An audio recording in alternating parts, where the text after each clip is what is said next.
আজ আমরা আলোচনা করব দশম শ্রেণী ইংরেজি অত্যন্ত গুরুত্বপূর্ণ একটি গল্প lesson 3 the passing away of বাপু। গল্পটিকে প্রথমে লাইন বাই লাইন আমি বুঝিয়ে দিয়ে তারপরে অ্যাক্টিভিটিগুলো সলভ করে দিব। তাহলে চলো বেশি দেরি না করে শুরু করা যাক। গান্ধীজি's funeral was to take place the day after his death. মৃত্যুর পরের দিনই গান্ধীজির অন্ত্যেষ্টিক্রিয়া হওয়ার কথা ছিল। Hours in advance, people lined the route the funeral procession was to follow. তার কয়েক ঘন্টা আগে থেকেই মানুষজন যে পথে গান্ধীজির মৃতদেহ যাবে সেখানে সারিবদ্ধভাবে ভিড় করে দাঁড়িয়েছিল। Padmoshi, Mrs. Naidu's daughter, spoke for us all when she said simply, "We will walk. It is the last time we shall be walking with Bapu." Shrimati নাইডুর কন্যা পদ্মশ্রী খুব সহজভাবে আমাদের সবার হয়ে কথাটা বললেন। তিনি বললেন, আমরা হাঁটব, এই শেষবার আমরা বাপুর সঙ্গে হাঁটব। It was an agonising walk. এটা ছিল একটা যন্ত্রণাদায়ক হাঁটা। Thousand silently watched the procession. হাজার হাজার মানুষ নিস্তব্ধভাবে সেই শোক মিছিলের দিকে তাকিয়েছিল। বাপু lay on an open truck covered with flowers. একটি খোলা ট্রাকের মধ্যে ফুলে ফুলে ঢাকা গান্ধীজি শায়িত ছিলেন। Thousands of people wept, trying to touch Bapu's fit.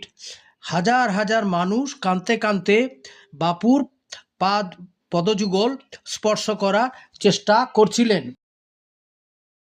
It was impossible to move in the thick crowd. এটা ভিড়ের মধ্যে হাঁটাটা ভীষণ অসম্ভব হয়ে উঠেছিল। As I moved forward slowly, I understood I was not merely in the midst of the grieving people. ধীরে ধীরে হাঁটতে গিয়ে আমি বুঝতে পারছিলাম যে আমি শুধুমাত্র কতকগুলি শোকার্ত মানুষের মধ্যে নেই। This was even more than the funeral procession of India's beloved leader. এটা ছিল ভারতবর্ষের প্রিয় নেতার শোকযাত্রার থেকেও অনেক কিছু, আরো বেশি কিছু। I was among people for whom walking with Bapu had a special meaning.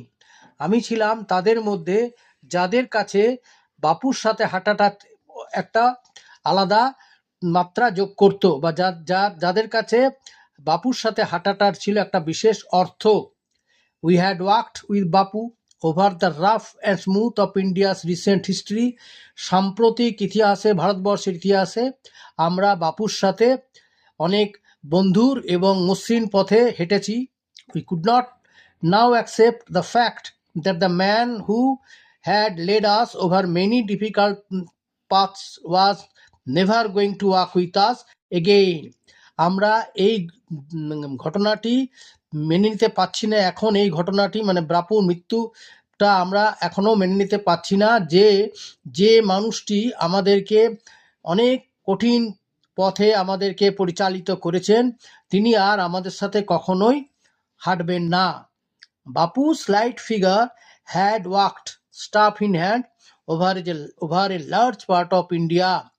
বাপুর ছিমছিমে পাতলা শরীর, তার হাতে একটি লাঠি, তিনি এই লাঠি নিয়ে তার ছিমছিমে শরীরে বাপুর ছিমছিমে শরীর, একটা হাতে লাঠি নিয়ে তিনি ভারতবর্ষে বহুলাংশে তিনি হেঁটেছেন। To walk is to make progress, slow progress. হাঁটা হচ্ছে ধীরে ধীরে উন্নতি।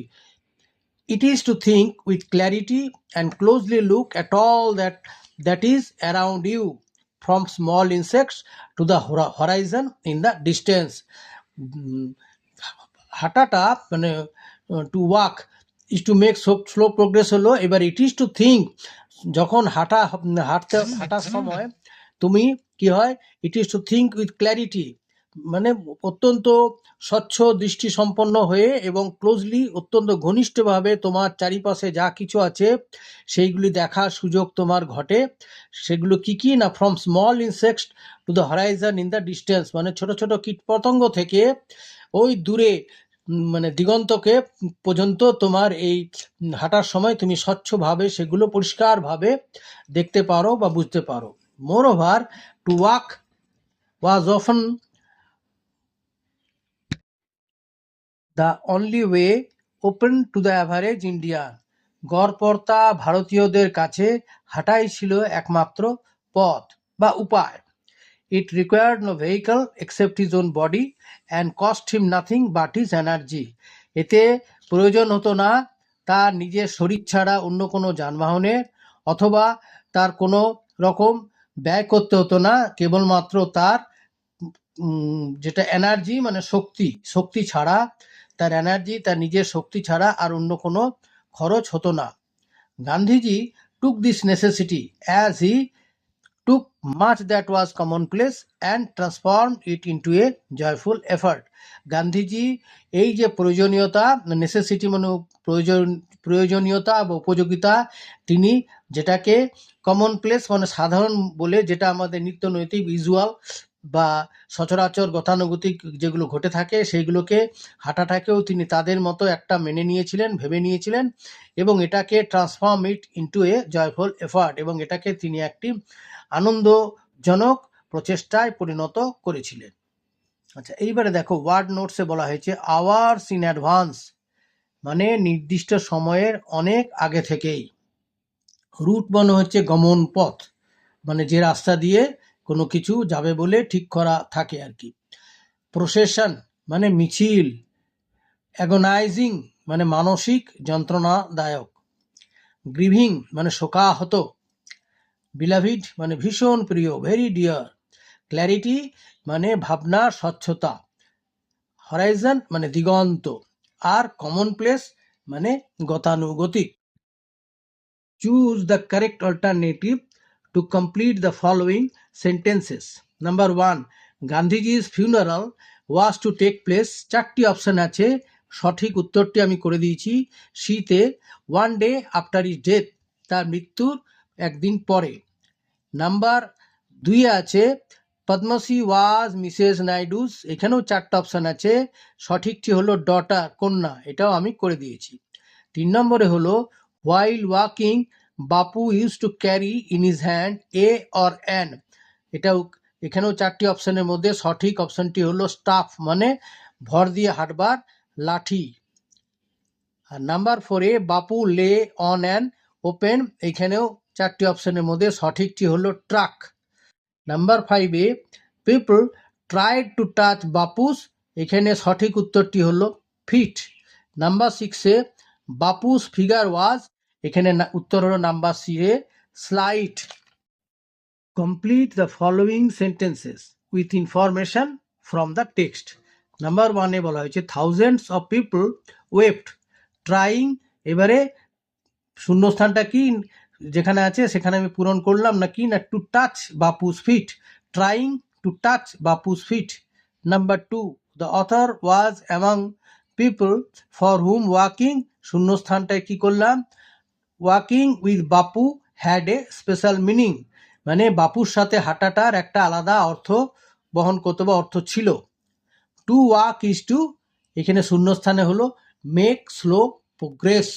নাম্বার 4 গান্ধীজি's funeral was to take place on, এখানে শূন্যস্থানে হলো the day after his death. Number 5 the name of Mrs Naidu's daughter was, এখানে শূন্যস্থানে হলো Padmashri. Number 6 the walk in the funeral procession of Gandhiji was, এখানে উত্তরটি হলো শূন্যস্থান, উত্তরটি হলো agonising. R number 7 Bapu lay on an, এখানে শূন্যস্থানে হলো open truck covered with flowers. Number 8 হলো it was impossible to move, শূন্যস্থানে হলো in the thick crowd. Number 9 to the average Indian walking dash was often the only way. এরপরেরটা হচ্ছে fill in the chart with information from the text. Number ওয়ানে statement, এগুলি একদিকে আছে statement, রিজনগুলোকে বার করতে হবে বা রিজনগুলোকে লিখতে হবে। তাহলে নাম্বার ওয়ানের স্টেটমেন্ট হচ্ছে it was impossible to move, এখানে রিজনটা করে দিলাম, there was a thick crowd. Number two a Padmashri declared that they would walk with Gandhiji, reason it was the last time they would be walking with Bapu. Number 3 te to walk was often the only way open to the average Indian. Reason হচ্ছে it required no vehicle except his body and cost him nothing but his energy. ঠিক আছে, আচ্ছা।